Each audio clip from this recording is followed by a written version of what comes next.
welcome back to my channel. My name is Taylor, and for today's video, we're going to be talking about all of the books that I am planning on reading in the month of October. Now, there are a lot of very good readathons that are happening in October, so I had to kind of pick and choose ones that would work with my schedule, work with some of the books that I already wanted to read this month, and I'm just really excited. We love October here. I'm glad to see that the booktube community does as well. Super pumped to be participating in some of these readathons. So I'm going to go over the books that I'm planning on reading for two readathons. The first one is the Spookathon, and that is hosted by Books and Lala. And the second one is the Samhain Witchathon, which is hosted by Rhiannon over at Crescent Reads. I will leave both of their channels down below. Now, if I manage to, finish both of those TBRs for those, that'll be over 10 books, so a lot. But I do have some books that I still would like to pick up. The first readathon that I'm doing doesn't start until the 14th of October, so, it's not too late. It's the 3rd.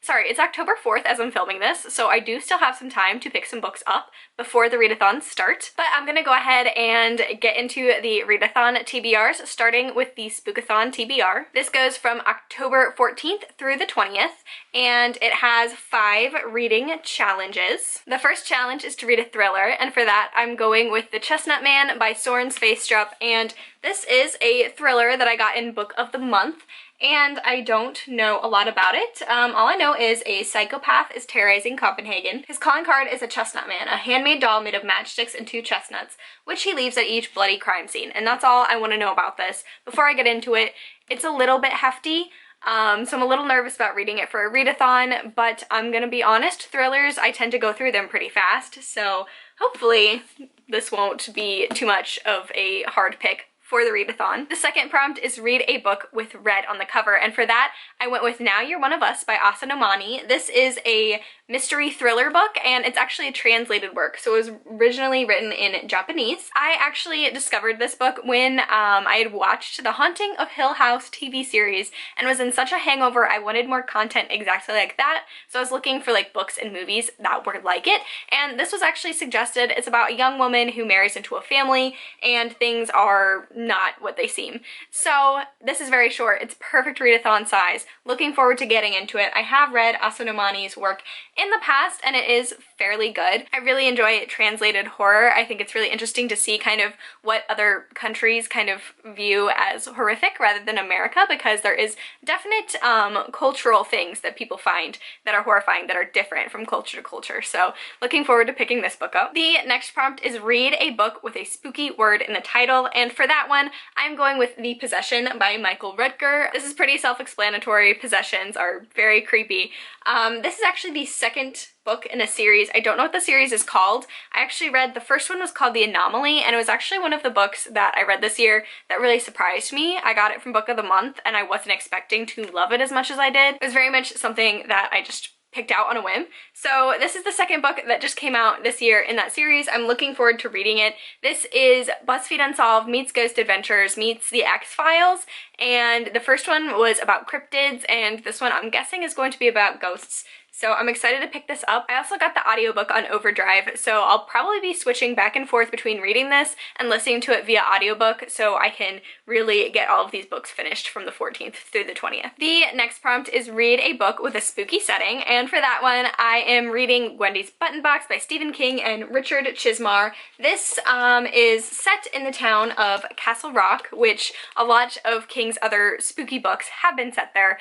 This is perfect readathon size. It's a very short little novella. I haven't read this yet actually, so I'm looking forward to reading this. I have heard some mixed things about it, but it's pretty short. I know Castle Rock is a spooky setting, so this should fit the prompt perfectly. The last prompt is read something you wouldn't normally read, and this was initially kind of hard for me to pick a book for because while I do normally read horror, thriller, fantasy as like my main genres, I'm a very adventurous reader. I do pick up things out of my comfort zone frequently. So I was trying to figure out how I should interpret this prompt, and when I picked this book up that I'm going to talk about at Barnes & Noble the other day, I kind of knew that I wanted to prioritize this, and it does kind of fit the prompt, and for that one I am going to be reading Know My Name by Chanel Miller. This book is about Chanel Miller and her story, and she was formerly known as Emily Doe in the Brock Turner rape case, and she came out with her name because she didn't want to be known as Emily Doe, and this is her story. I generally don't tend to read nonfiction about like really current events, and was toying back and forth a long time whether I wanted to pick this up because it is going to be a very dark and very triggering subject matter. But, you know, I think it's an important story. I think it needs to be told. I really, really wanted to pick this book up and support her. This is going to be a very tough read. This is probably going to be, honestly, the book that, not that I'm not looking forward to reading, but the most horrific of all the books that I'm going to be reading this month, because this is actually, you know, something real that happened that's horrific. This is going to be a very hard read for me, but I think it's very important. I definitely think you should check it out as well.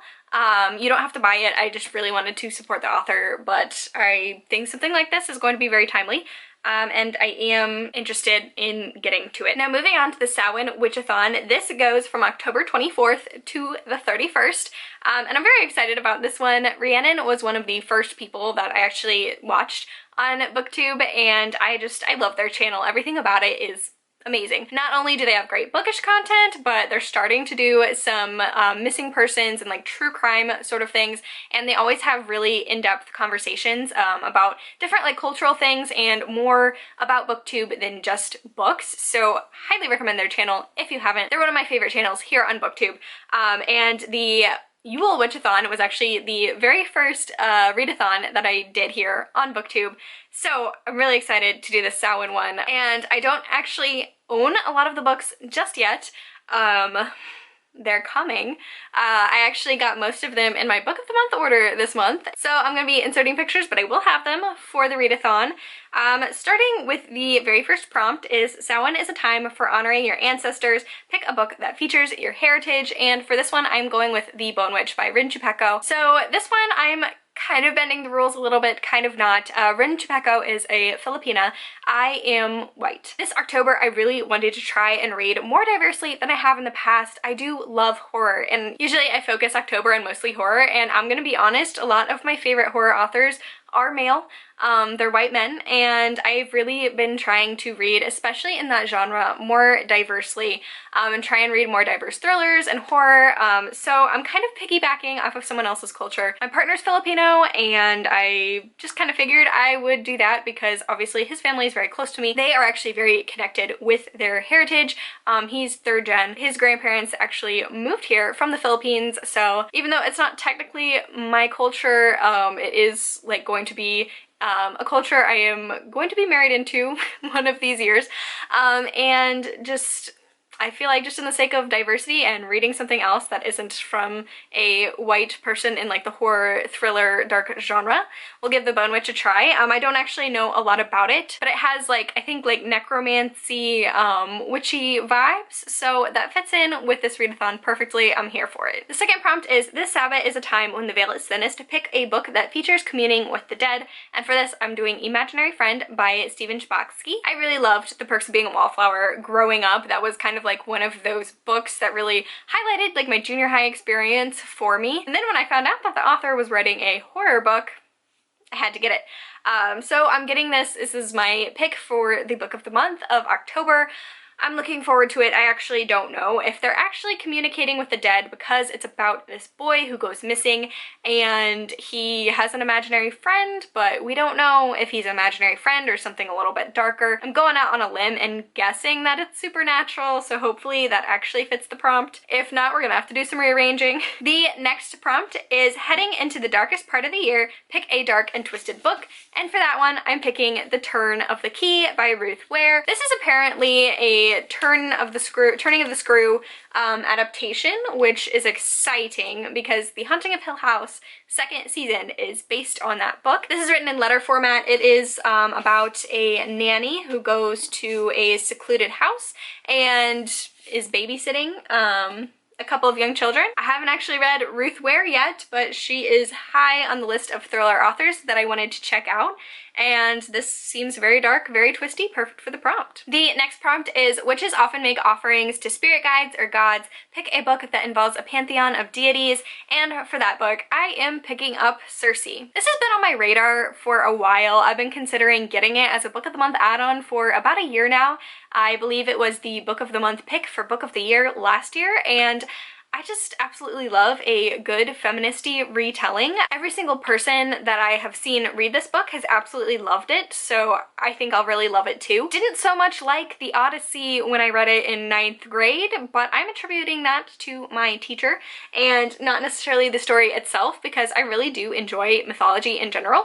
And, you know, putting a spin on it, adding a quite unlikable female main character as the main protagonist of this book, I'm looking forward to diving into that this October. The next prompt is, dancing around the bonfire is a Samhain tradition. Pick a book with fire on the cover, and for that I am going with Harry Potter and the Goblet of Fire, and I'm going to be listening to the audiobook. The audiobook cover features the Goblet of Fire very prominently. This book doesn't give the most like October vibes of all of the books and movies of Harry Potter, but, you know, it fits that challenge, and I have been listening to the Harry Potter audiobooks for the first time this year, and it popped up in my Overdrive library, so needed to pick that up. I am reading lots of horror, and I am also reading some heavy books this month in addition to horror, so I thought that I would pick up something that I know is going to give me lots of nostalgia and wonderful happy feelings during this month, and Harry Potter and the Goblet of Fire is, I believe, one of my favorite books.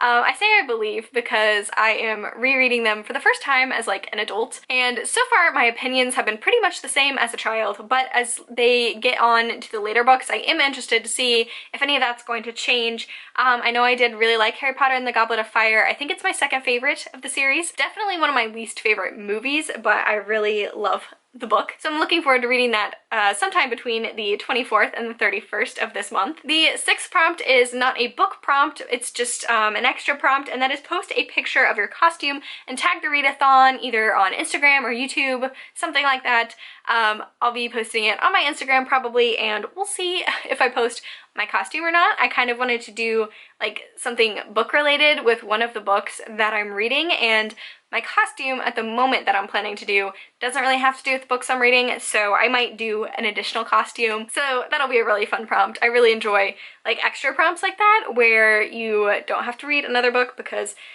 7 books would have been a lot for me. And then the last prompt is read the group book. And I think we all know, if you've seen Rhiannon's channel, I think you kind of could guess what they would have picked for the group book. That's gonna be, can you guess? Can you guess from the beautiful, beautiful pages, beautiful black pages? Gideon the Ninth. I am so excited to read this book. Let me just read this little blurb on the front. Lesbian necromancers explore a haunted Gothic palace in space. Decadent nobles vie to serve the deathless emperor. Skeletons. Everyone and their mother has been raving about this book. I'm so excited to pick it up. I went to Barnes & Noble the other day. I had no idea I would still be able to get the black sprayed edges. I was planning on pre-ordering it. It just kind of fell through, like it fell off my radar, and I didn't end up pre-ordering it, and I was just going to Barnes & Noble to get it, and I had no idea that I would still be able to get the black sprayed edges. And this was the last copy that my Barnes & Noble had, and this is the last black copy that they were going to have with the black sprayed edges, so I'm excited. The second book just got announced, and it comes out my birthday month next year, and it looks awesome, so I'm hoping that I'm really gonna love this. This little blurb that I read to you guys has so many of my buzzwords, so I am excited to read it. Excited is an understatement. I'm probably going to read this one closest to Samhain or Halloween, because it looks like the perfect read for that. So I'm very excited to be reading this month. So those are all the books that I'm planning on reading in the month of October. It's going to be jam-packed with excellent spooky content. I'm so excited. I am going to try and read some more books, especially because the first readathon doesn't start till the 14th. I'm not making a set TBR for that though, because I've already got a lot. I'll just mood read till the 14th when I have more of a structured TBR. And that's gonna be it for this video. If you liked it, please give it a thumbs up, leave a comment down below, subscribe for more content from me. I will catch you in the next video. Bye!